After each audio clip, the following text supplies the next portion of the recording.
Bolehkah zakat harta dan sedekah diberikan kepada adik kandung yang beda ibu, status adik saya? Tidak boleh memberikan zakat kepada orang yang wajib dinafkahi. Bapak, Mama, ini 5 juta zakat abang sekaligus belanja kita bulan ini. Bapak wajib menafkahi ibu, maka bapak tak boleh berzakat kepada ibu, tapi ibu boleh berzakat ke bapak. Nah, itu bedanya. Ibu boleh berzakat. Bang, ku tengok abang udah agak-agak fakir miskin nih bang. Nah, jadi bang itu zakat. Tengok susah kali kau bang. Nah, ini pakailah ini. Ini gaji ku bulan ini. Ibu bergaji sebulan 10 juta. 1 juta 25.000, 2,5%. Jadi kalau 10 juta 250.000. Nah, ini zakat ku bang 250, yang 750 ini sedekah. Adapun infak nanti ku tengok prestasi abang.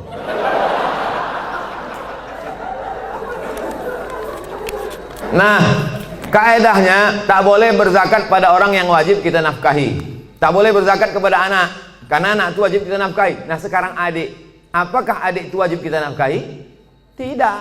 Yang wajib dinafkahi itu siapa? Istri, anak, cucu, mertua, orang tua, yang hubungan langsung. Itu yang wajib kita nafkahi. Orang yang tak wajib kita nafkahi boleh kita kasih zakat. Kalau kita bersedekah pada orang jauh, nilainya 1 sedekah. Tapi kalau kita bersedekah pada orang dekat, nilainya 2. 1 sedekah, 1 lagi silaturahim. Tapi banyak orang tak mau sedekah ke keluarga dekat. Kalau sedekah sama orang lain. Kok kenapa tak sedekah sama saudara? Payah saudara nih Pak Ustadz, dikasih sikit-sikit kali kata dia. Bagaimana menghadapi suami yang berselingkuh?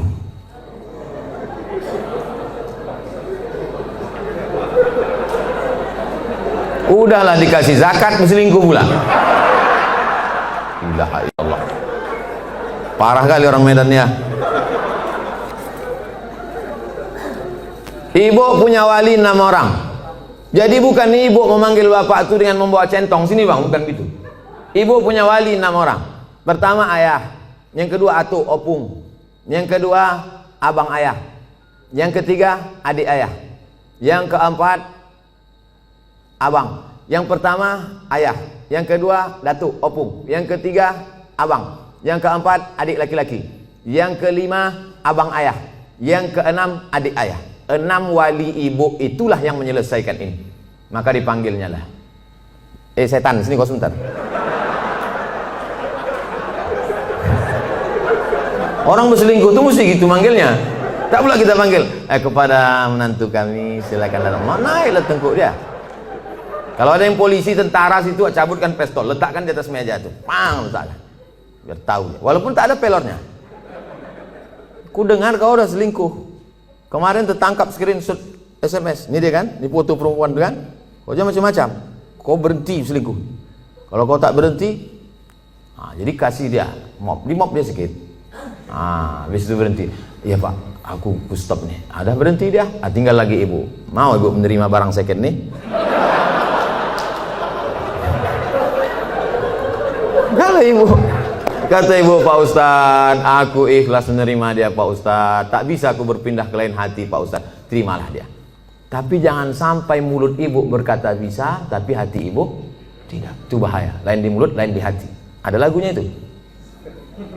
Kalau ibu berkata bisa, katakanlah bisa. Tapi kalau katakan tidak, katakan tidak. Karena banyak perempuan berkata mulutnya bisa, tapi pas begitu jalan bersama terbayang dia selingkuhan siapa sih. Itu menjadi masalah. Hidup ini singkat bu.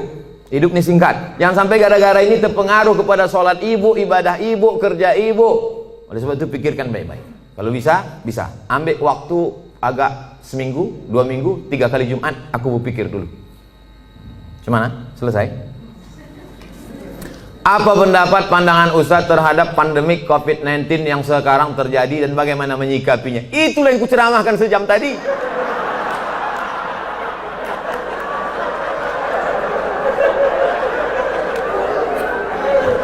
Itulah yang kucakapkan dari tadi. Mungkin pertanyaan ini ditulis sebelum tadi datang diserahkan ke panitia. Jadi sebetulnya sudah terjawab. Kalau tak terjawab juga, tinggal tonton aja Ustadz Abdul Somad Official Channel. Subscribernya udah 1 juta.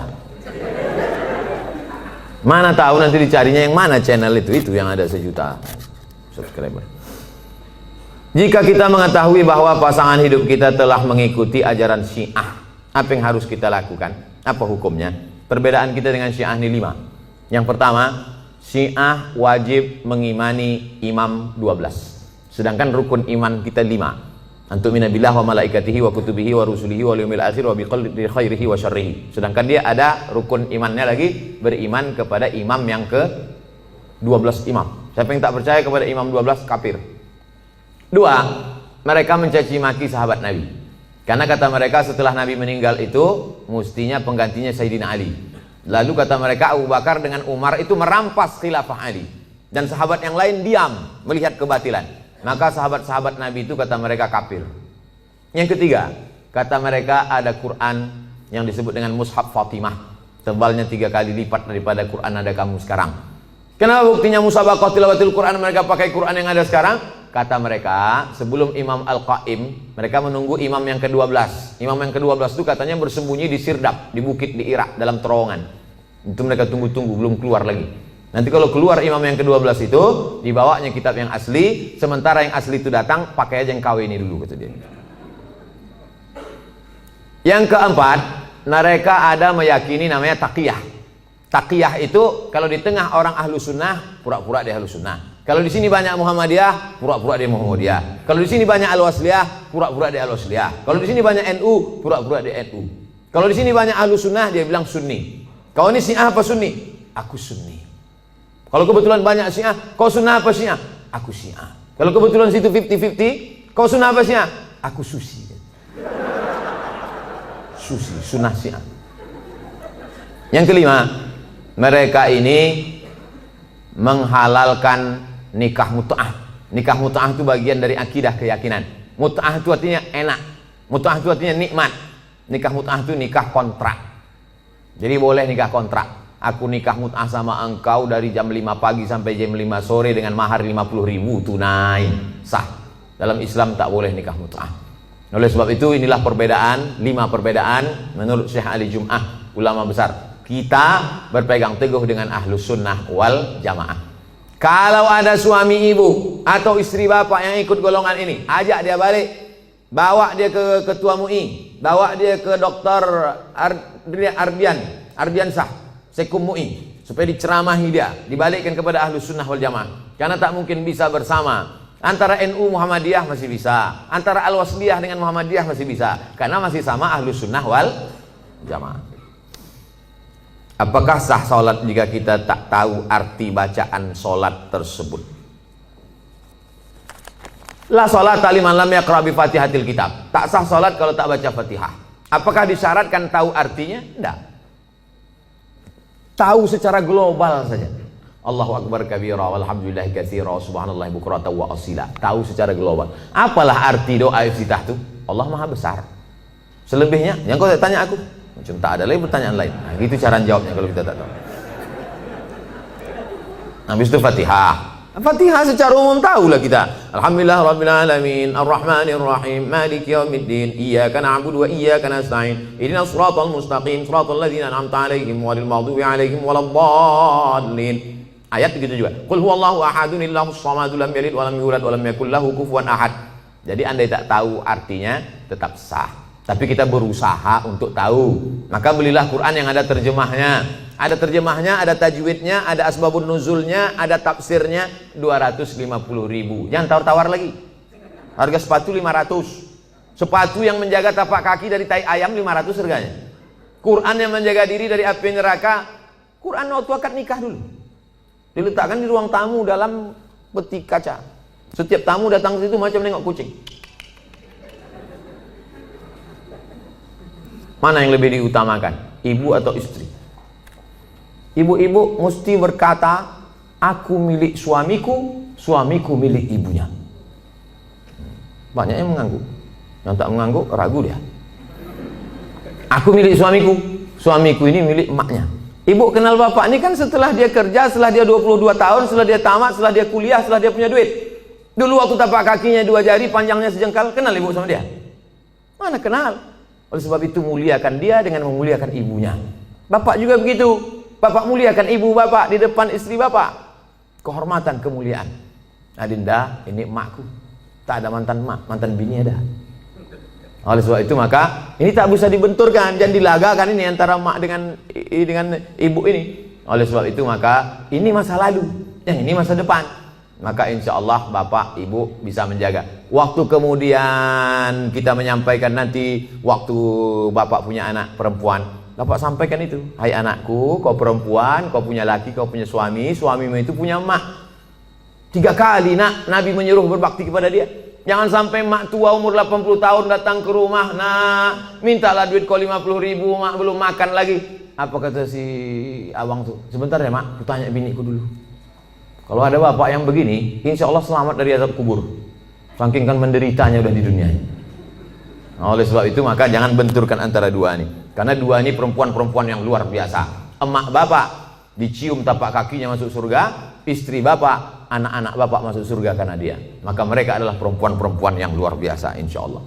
Apa hukumnya debitur yang mau hijrah tapi masih memiliki kewajiban di bank dan hanya mau membayar tunggangan pokoknya saja, tunggakan pokoknya saja tapi tak mau membayar tunggakan bunganya? Laporkan dia ke polisi. Kau dulu waktu minjam duit ini tak tahu kau neraka, sekarang giliran bayar baru kau bawa neraka. Ini kan negara hukum. Jadi bapak-bapak kan negara hukum. Kan dulu kan ada tanda tangan materi 6.000. Saya akan bayar pada tanggal sekian, kalau tidak barang akan disita, kalau tidak. Nah itu. Jadi tak bisa dia berkata, saya tak mau bayar bunga, bunga ini haram. Jadi dulu yang nanda tangani siapa? Hantu. Jadi saya kasih tahu sama yang mau hijrah-hijrah, kalau kau mau hijrah, kau bom. Kalau kau takut ini riba, ada aset yang bisa dijual, ada kos-kosan, ada tanah, jual, bom kan ke sini, bam, selesai tutup, baru hijrah. Begitu caranya. Tak ada yang bisa kubom Pak Ustaz. Kalau kubom ini meledak semuanya, Hiroshima Nagasaki ini Pak Ustaz. Kau bayar aja cicilannya sampai lunas, bayar sampai selesai. Begitu, karena kita tinggal di negara kesatuan Republik Indonesia yang dipakai adalah hukum konvensional. Oleh sebab itu maka sesuai dengan perjanjian, bayar selesaikan. Kalau bisa dibom, bom. Kalau tak bisa, lunasi cicilan sampai habis. Pak Ustadz, bagaimana caranya supaya saya bisa ikhlas dan sabar karena ditinggal anak meninggal saat usia 4 tahun dan sudah hampir 4 tahun dia pergi, tapi sampai saat ini perasaan saya masih sedih dan selalu merindukannya. Apa saya kurang ikhlas? Nabi punya anak namanya Ibrahim, meninggal umur 18 bulan, menetes air mata Nabi, menangis Nabi. Makamnya di Ma'la, samping makam Nabi, arah ke kiblat, samping Masjid Nabawi sebelah kiri. Amatardo ya Rasulullah, apakah kau tak ridho anakmu meninggal ya Rasulullah? Kata Nabi, aku ridho. Kalau kau ridho, kenapa kau menangis? Air mata kasih sayang. Makanya kalau sekedar menangis, jangan larang. Kalau ada ibu-ibu menangis, kata Nabi, da'hunna, biarkan mereka Umar, biarkan mereka menangis. Yang tak boleh itu meratap. Meratap itu, oh Allah, nggak boleh. Selama lidah tak bergerak, selama tangan tak bergerak, hanya tetesan air mata boleh. Tapi kalau sudah mulut bergerak, mengapalah anakku, kenapa tak anak dia?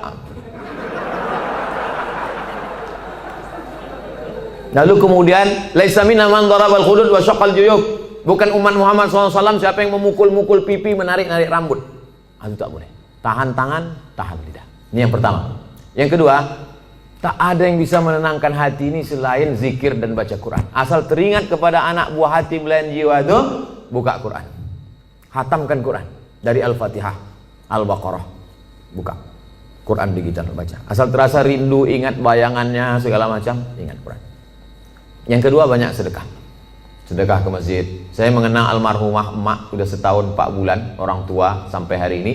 Untuk menghilangkan itu tetap tak pernah lupa baca Al-Fatihah. Asal ingat untuk almarhumah Al-Fatihah. Begitu juga kirim Al-Fatihah, baca Quran, malam Jumat surah Al-Kahfi, tiap malam baca Yasin, untuk menghilangkan itu semua. Tak ada tempat kecuali minta kepada Allah Subhanahu wa taala. Yang ketiga, ada yang lebih sayang kepada dia daripada kita. Mana yang lebih sayang kepada anak kita itu? Kita atau Allah? Allah. Itu barang pinjaman, diambilnya. Kenapa kita marah? Inna lillahi wa inna ilaihi. Itu punya dia. Ketika diambil, kenapa kita marah? Ini mimbar ini bukan punya saya, ini mikrofon ini bukan punya saya. Ketika diambil marah saya, berarti saya gila. Ini bukan punya saya, kecuali ini saya bawa dari rumah. Bukan punya kita. Maka yakinkan bahwa ada yang lebih sayang daripada aku. Yang keempat, berpisahnya hanya sekejap. Nanti ketika anak ibu ini disuruh Allah masuk ke dalam surga, apa kata anak itu? Ya Allah, aku hanya mau masuk ke surga dengan yang pernah melahirkan dan membesarkan aku. Disitulah ibu mendapatkan syafaat anak. Syafaat Nabi ada, syafaat malaikat ada, syafaat Quran ada, syafaat penghafal Quran ada, syafaat ulama ada. Ada syafaat anak kecil, ditariknya ujung kain jubah ibu masuk ke dalam surga bersama dia. Anak kecil itu di dalam surga membawa nampan-nampan tempat air minum, menuangkannya lu'lu'il maknun. Mereka itu seperti permata berkilau cahaya terbang ke sana kemari. Dia menjadi pelayan-pelayan surga karena mereka tak ada dosanya sama sekali. Yang kelima, ada yang lebih tinggi daripada amal soleh, zakat, puasa, infak, wakaf, haji mabrur dan jihad. Apa itu yang paling tinggi? Ridha.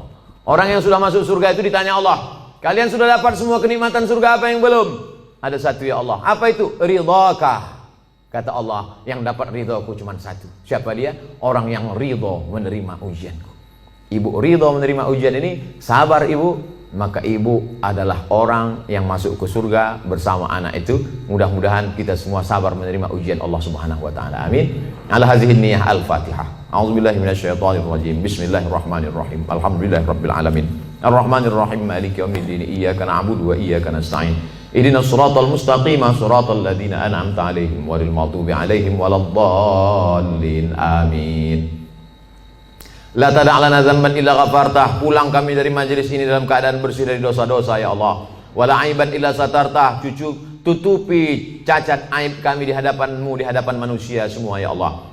Wala maridan illa syafaitah. Ada yang sakit, maka sembuhkan dari penyakitnya ya Allah. Wala raghiban illa anjabatah. Yang belum punya anak, berikan anak yang soleh dan solihah.